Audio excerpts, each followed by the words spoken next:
This is Alkal8 purified rejuvenating water with minerals infused for taste. This water comes with BPA-free plastic. At the time of bottling, the pH value of this water, the pH was 8 to 9.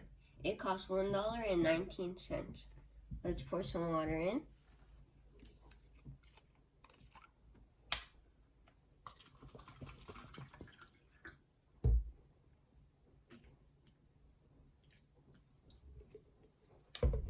First, let's test the TDS level. Turn on the TDS tester, make sure it says 0, and put it in.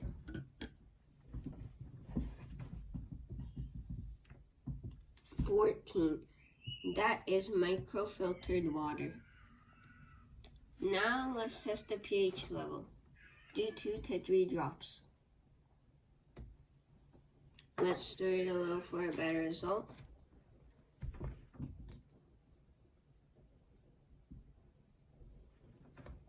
I give this an 8.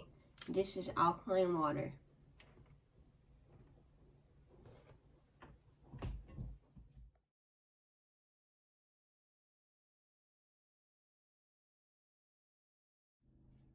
Stay tuned, like and subscribe.